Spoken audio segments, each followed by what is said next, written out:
Hello, everyone, and welcome to the latest episode in our virtual event series covering the electrification of private and public sector fleets.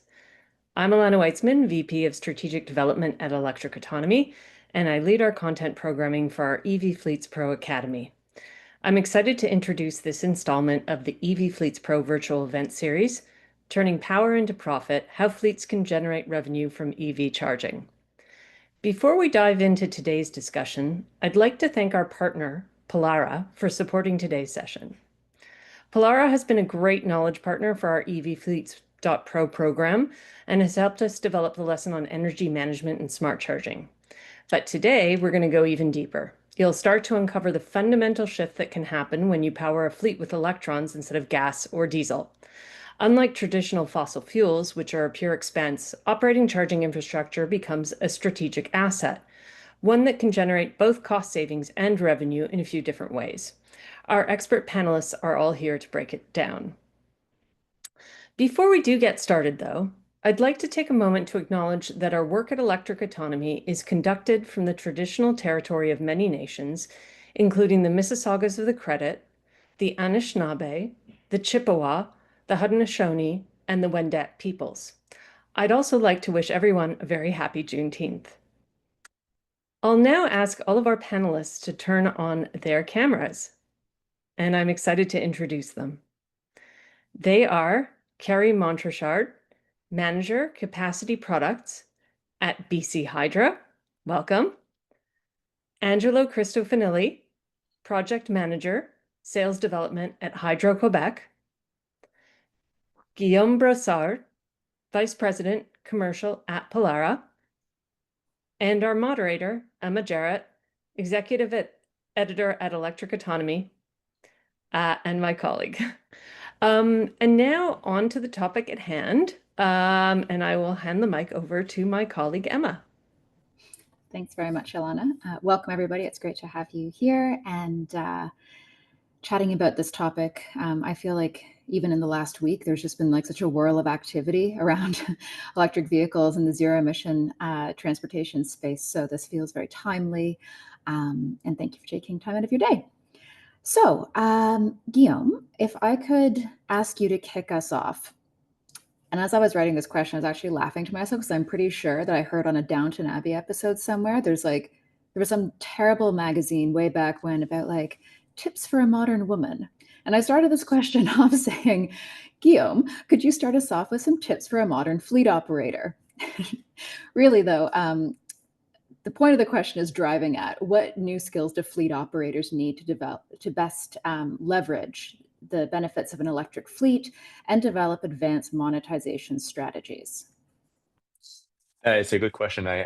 When I saw it, yeah, it's I laughed a little bit, like you said, Emma, because of the background of the question itself and and a modern operator, what it would look like. I'm just gonna take a step back, let's say, on just giving a context on like fleets operators, either if it's in the bus fleets or in the truck, light duty truck or service fleets.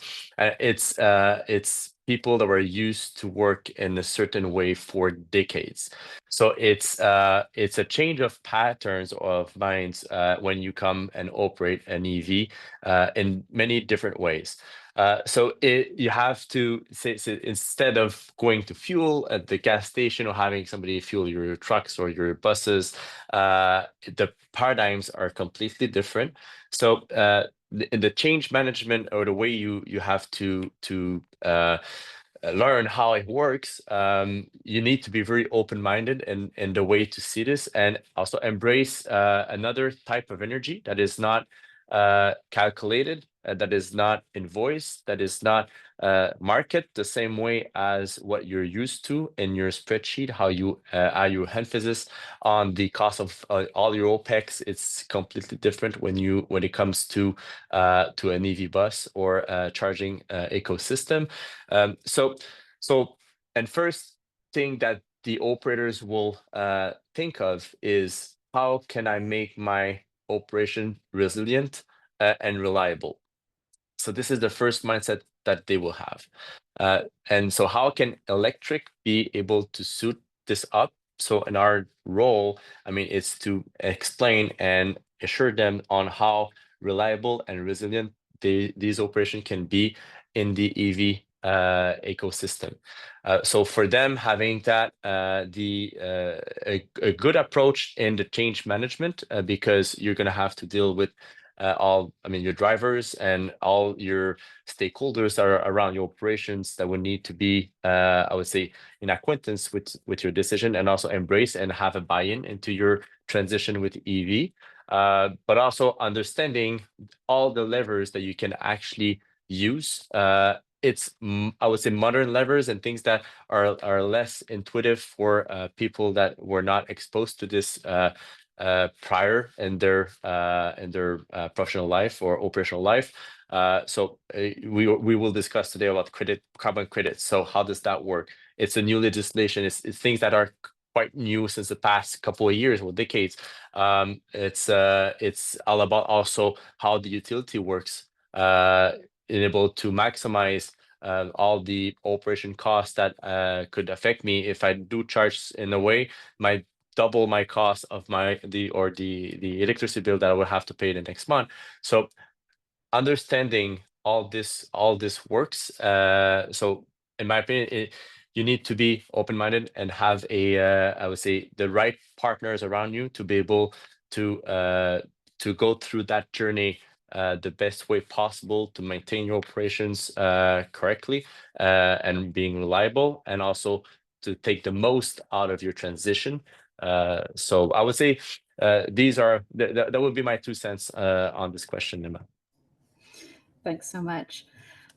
So Carrie, I think, building off what Guillaume was saying, there are a lot of new challenges and new areas where fleet operators need to do a mindset switch on. And I think as humans, we're wired to like kind of go immediately to the problems, like what are we, how are we going to troubleshoot these things? So one of our early audience questions, and it got cut off halfway through, so it became more of a comment than a question because the question part didn't make it onto the into the full spreadsheet. But the comment, and I think it's very valid, is peak demand times generally coincide with end of workday when vehicle batteries are almost depleted. So let's expand off of that. That's one challenge that fleet operators might face. Could you speak to these types of challenges in terms of how they're being considered and some of the smart technologies that exist to not only support the fleet operators, but also help them synchronize in like the best way with the grid? Great question or comment that we've received. At BC Hydro, just to kind of take a step back to kind of explain the landscape here, we are a winter peaking utility, and we peak at that time when operators coming back with their vehicles between 4 and 8 p.m.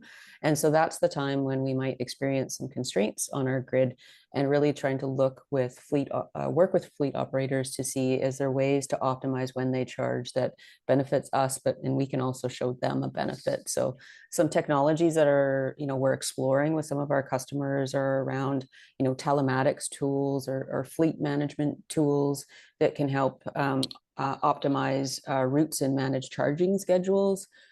There's a charging infrastructure itself that has probably some load management systems and softwares that can respond to perhaps demand response signals that might come from a utility like BC Hydro that you can optimize to participate in demand response programs, which my team is responsible for, but or rates, which we want to offer our customers choice, that if a program works for you, we've got an option, but if you'd rather just go on a rate that helps you with managing that load and it's consistent, then we can offer you something around that as well. And then there's other futuristic things around technologies that we're also exploring too, around energy storage. So, can batteries help support with the fleet operators in managing their charging so that you can avoid demand charges and provide backup power? Because you heard conversations around resiliency and reliability already, and that's really important for fleet operators to make sure that the vehicles are charged when they need them, because they've got to go out and do deliveries or other such things. And so those are some of the other things that we're also looking at and working with our customers with some on-site storage. Super, thanks. And Angela, it'd be great to get your 2 cents in here. Obviously, Quebec has some areas that are very, very cold. So what are your thoughts on operational flexibility and incentivizing fleets? Terry, you did a great job, by the way. We're very similar in that Yes. the winter peak is where we're most in trouble, particularly and also BC Hydro, but particularly in Quebec because most of our heating is resistive baseboard heater. That's pretty much it counts for 70% of our heating sources during the winter. So at certain times of the day, that's where our DR events happen between 6 in the morning and 9, and then again in the evening between 4 and 8 p.m. So and three-quarters of the events happen in the morning, and only a quarter happen at night. And those are critical. And and if we look at fleet recharge, the, it's for us, it's mainly commercial tariffs, commercial and business tariffs that are affected by that. We have a program called GDP or DR events or DR, la gestion de la puissance, power management programs, where as you know, as a utility, we need to often go into the open market to buy power, and that's at ridiculous costs. And so what we do is we'd rather have our clientele reduce that power during those DR calls. And in return, we subsidize and we give them credits on their invoices according to on average what they've saved during those periods. Last year we had 3 of these periods. This year we had 12. It was a little colder, but it's very interesting in terms of we're very, I find we're generous in terms of granting them these credits. For example, the minimum amount that they would need to save to obtain a credit is 10 kilowatts, which isn't very much, especially, let's say, for a commercial business where there's electric buses or trucks or even minivans, for example. And we did some work with Polara. We did quite a bit of work in 2024, and we continue to do some, where we actually offer up to $80 a kilowatt for every kilowatt that's saved. And if you do your math, 10 kilowatts is what, maybe 3 toasters. So if they save us 10 kilowatts on average during all of these DR events, we can pay up to $800 in credits. That's the minimum. There is no maximum, but instead of paying $80, they'll probably go down to 60 or 70. But we have like a range in there, so it's very generous, and it really helps in having them participate. And a lot of these fleet operators, such as Polar, a lot of our partners. Well, they'll also ask us, well, what else could you do? Because a lot of these partners are saying, how do I reduce the cost of the investment needed to get this stuff? How do I invest in the what we call the SAB, the system automation, so that we could convince our clients to go for the higher end kind of management system, so that we can benefit from this tariff option that we offer, these credits. So what we do besides giving a credit is we also have a program that allows us to help up to 75% of the cost installing an intelligent system. So that's what we offer. And we got some pretty good results from Polara last year. Polara, a lot of their business is buses, and the problem is the buses are gone at 6 o'clock in the morning.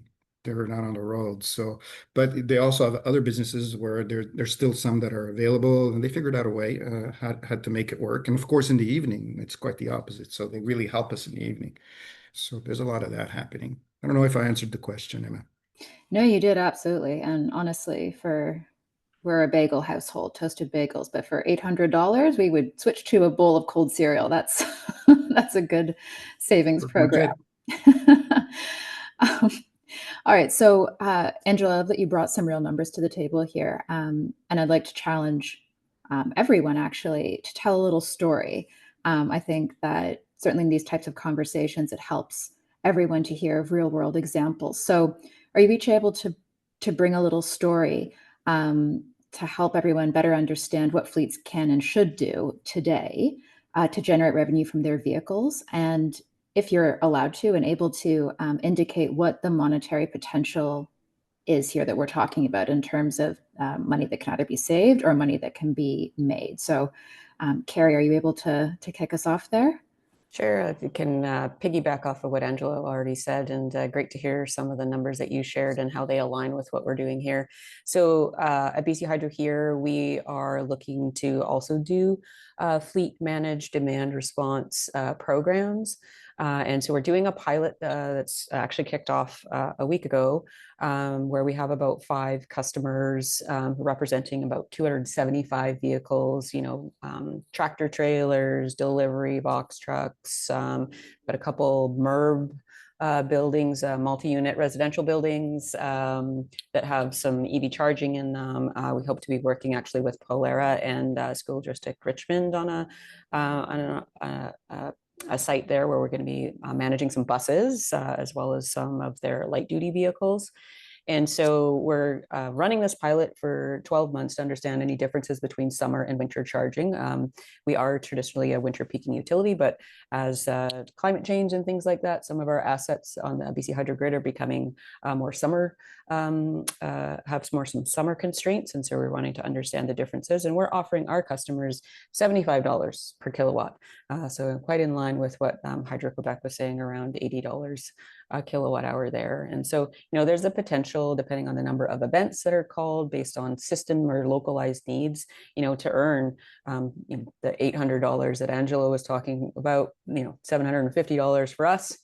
So we can still buy some toasters. And so, yeah, the opportunity there for our customers with these electrifying their fleets is that additional revenue that they will get from the utility by shifting when they're charging their vehicles outside of our peak constraint times and offsetting some of that cost of buying the charging infrastructure and the vehicles themselves. So I think that's the example that we can share here at BC Hydro, what we're doing. And once we get through that 12 months of events going through our summer and winter seasons, we hope to roll that out as a program next year in 2026. So not spending too much time in this pilot phase, but just reconfirming some of the things around the savings and also any customer barriers that we might run into that we need to resolve before it's an actual program, and looking forward to working with many of the customers moving forward next year. Love a fast-moving pilot. I heard a great expression the other day. It's like a turn of phrase, and you can get into analysis paralysis. Yes. I thought, fantastic. Let's avoid that. All right, Guillaume, what about from your sphere? Yeah, well, I won't repeat what Carrie and Angela explained very well in terms of how you can monetize the during the winter period, and how you can actually take advantage of being able to reduce your consumption.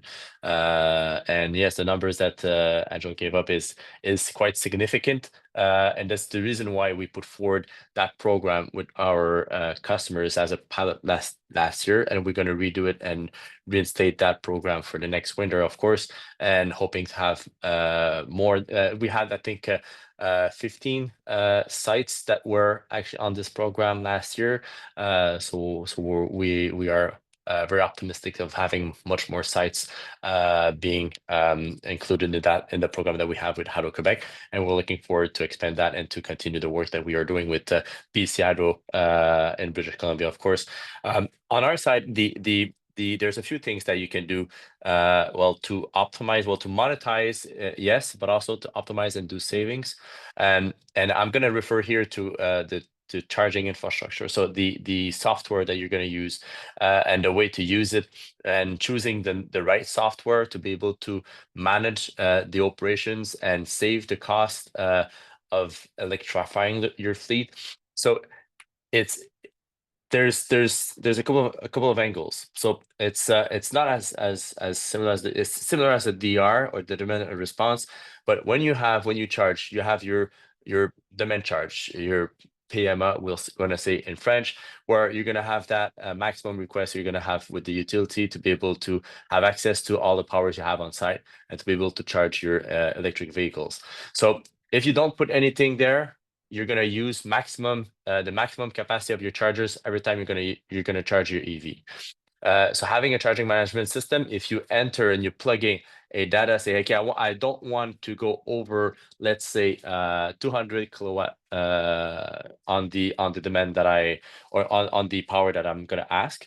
So this is a good thing. So let's say you have a 400 kilowatt site, so you can enter it to your system. Hey, I want to maximize my charging, but not going over 200 kilowatts. So then you're going to shave 200 kilowatts on your demand charge with the utility, so you're going to save on your electricity bill afterwards.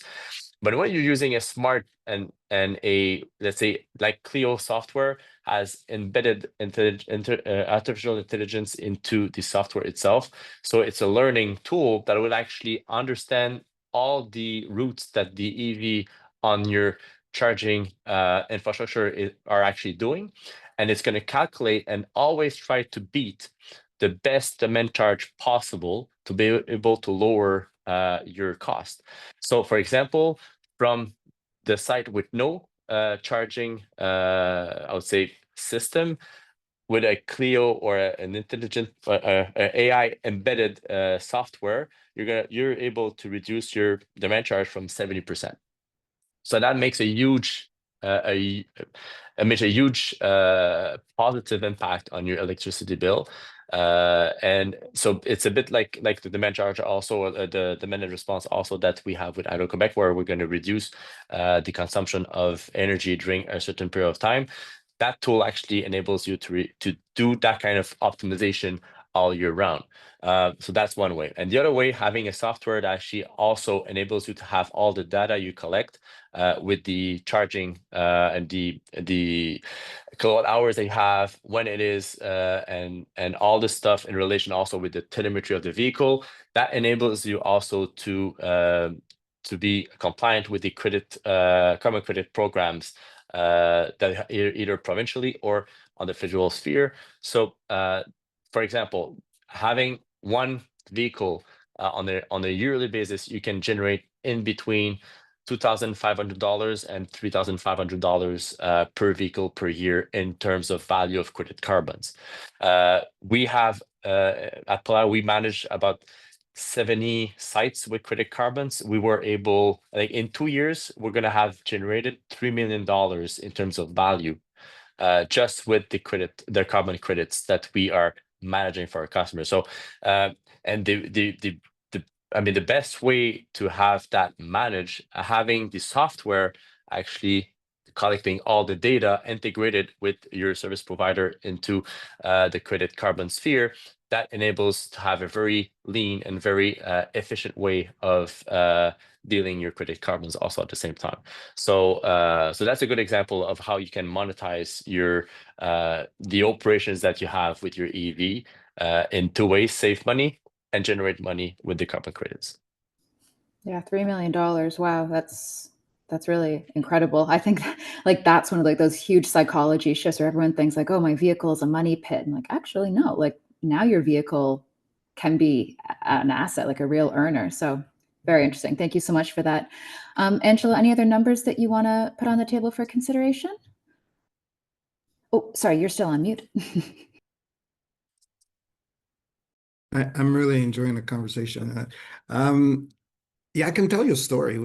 I think that's we have a developer that's doing some retrofit in large multi-door, multi-residential buildings, and they decided to do to participate in our DR events, and by installing a 1.6 megawatt battery. So the peaks during that period from 6 to 9 in the morning are completely eliminated.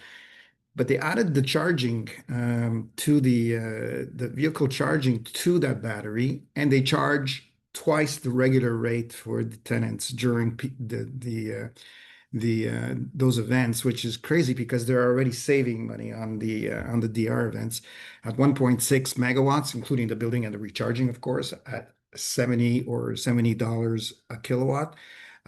That's a lot of money. That's close to $70,000 a year in credits, which reduces the costs of the developer and this heating and maintenance costs. So, including the recharging stations on a multi-door, even condos, you can do that with condos, and doubling the amount they charge the tenants was interesting. I thought that was really cool. So yeah, there's ways of really taking advantage of and it helps reduce, of course, the cost of the battery, and also reduces the cost of maintenance and other costs for the building. So Yeah, no, it's serious money. It's real money. Guillaume, I just want to double back on what you were talking about with carbon credits for a second, because this is an area that is so new, and there is some confusion over how it all works and lots of questions. So could you just elaborate a tiny little bit on who actually is eligible to claim credits? Because they can be claimed by different groups depending on some factors. And as well, we have an audience question that's asked, what percentage of carbon credits does Polera or any carbon credit managing company retain for providing the reporting and collecting service? Sorry, you're on mute too. All right. Sorry about that. Somebody was talking very loud on the office next to me. So yes, so it's a very good question. I saw it into the chat. I'll just take a step back on how it works a bit more. So I mean, you're generating the credits. The user, the operator, is actually the one generating the credits, the one owning the vehicle, and then you can mandate a third party. Some companies manage these carbon credits themselves. It depends how, I would say, what's the internal resources that you have and the capacity that you have internally to be able to manage that. But it's quite so. When you generate these credits by operating a fleet, then you have to be very compliant with the regulation in terms of all the data needed to be able to have your carbon credits confirmed by the federal government.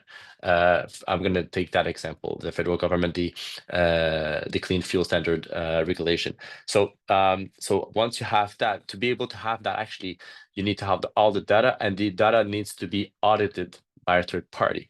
So we went through that process, for example, this year. So how it goes, so you're going to generate your credits during the year, let's say year 2024, and then you will actually have all the data in the first months of the year 2025, and then you do the report, and you have an external auditors coming in, let's say in April, and do all the evaluation and confirming all the number of credits you've been able to generate during your activities. So we've been through this, and we actually we were very happy of having we had 100%. Like when you're in school, you have an A+. That's what we had into the reports of the audit of the auditor when they went through all the data that we were able to generate with the Clio software, of course. And that's where you source your data from, and then you're gonna go into the market. I would say that's confirmed, let's say in June, and then you're going to go into the market to sell these credits, I would say in fall. That's how it goes. And so you get really the money from your 2024 operations, let's say late 2025, because all of the process you need to go through. So to be able to do this, yes, of course, this third party will take it depends. You can own to be able to trade the credits, you have to own it. So yeah, there's going to be a transfer of the credits, but there's a profit sharing mechanism usually that you're going to find, or there's fixed tariff that third parties are charging to be able to manage your carbon credits for you. So there's many ways of doing it. We actually just do a profit sharing mechanism that we embed into our service agreements, and then it really depends on the number of credits, and yeah, that's really based on this. So we can have, of course, like a side conversation if you're interested to better know what are the structure of the tariff that we have. But what we find is the simpler the best, and also having like a lowest risk possible for our customers. That's how we deal with things. We don't want them to bear risk on the credit carbons, so that's how we are managing our offer on our side.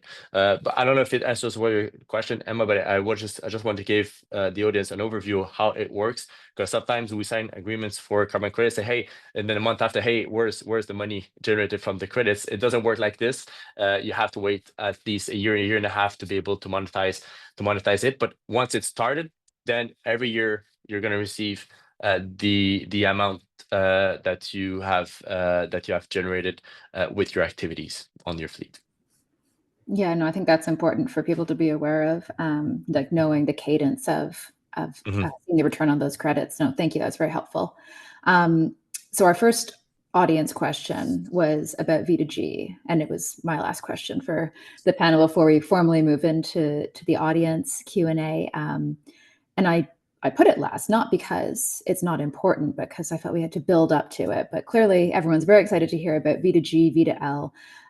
So let's tackle that. We've had a couple questions about this technology, which feels like it's in the future, but it actually is a little bit here now already. So Carrie, maybe you could start us off and tell us what's going on in this space right now. How is it impacting fleet operators? And what can everyone be doing to prepare for the big wave that's coming for this? Sure. I'll talk a little bit about what we've been doing here in our service territory. We lay claim to being the first utility in Canada to do V2G with an electric school bus back in November of 2023. Where we did at our power tech testing labs the charging and injection into the grid with an electric school bus. And so that was really our first test into it to see, like, can the technology actually work? Can we work within our internal groups to allow us to inject back into the grid from behind the meter?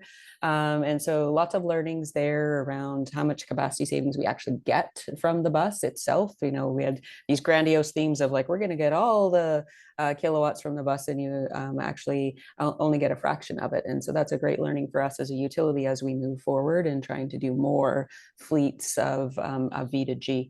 The next thing that we're going to be doing is actually a field test where we're do it at a customer site and allow that in charging and injection back into the grid.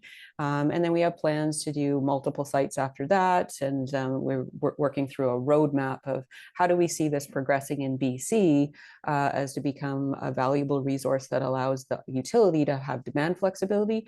And then what is the value proposition for the customer that would allow us to be able to do that V2G? And we're also looking at vehicle to building, so V2B, and vehicle to home as well. And so under that umbrella of vehicle to X. So we see lots of opportunities as we have mandates within BC to move to electric vehicles by 2035, all new sales by 2035. And so the opportunity where there's all these mobile batteries moving around that we could take advantage of that would allow us to manage constraints that we see at a system level as well as at a localized level. And so advice I would give to customers is, like, engage with us early.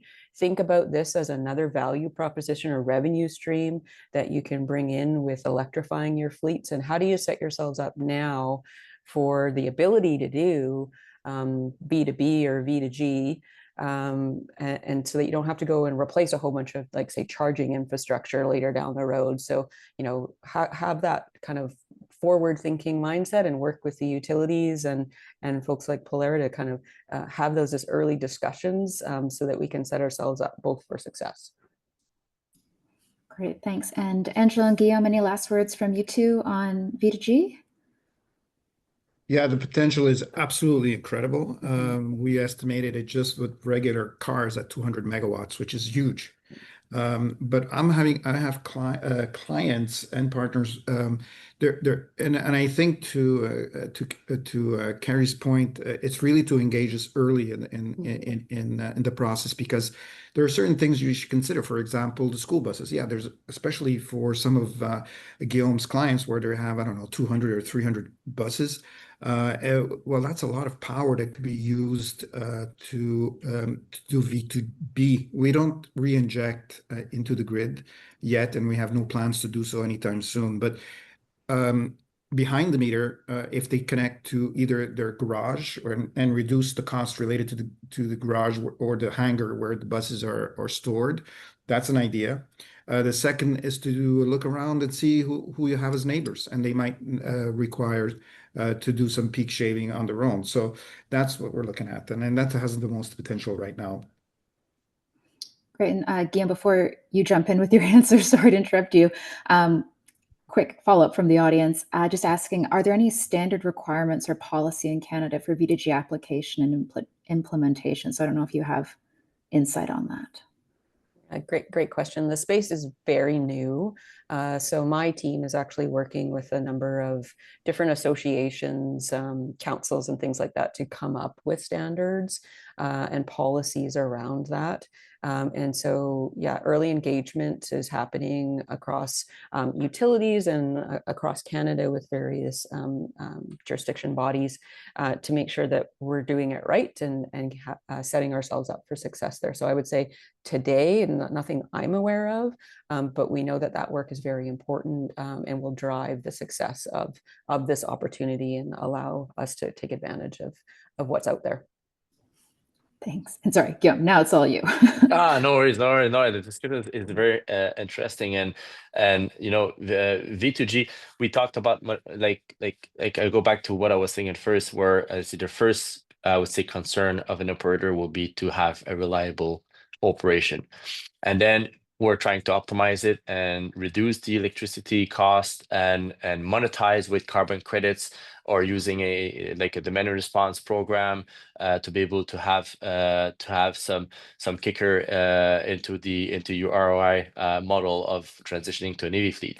And then the next step is how can we monetize the electron into the battery and then explore V2G and V2B. There's a lot of potential, and like Angelo was saying, I mean, 200 megawatts for cars. Like under our management that we have with Clio, as of now, we have 45 megawatts of capacity that are actually under our management on the different sites that we have all over North America. So I mean, if growing this, it's a very powerful tool to be able to support the utility grid in regions that actually are a bit more constrained or a bit more difficult to manage. So having that in hand is really a great asset.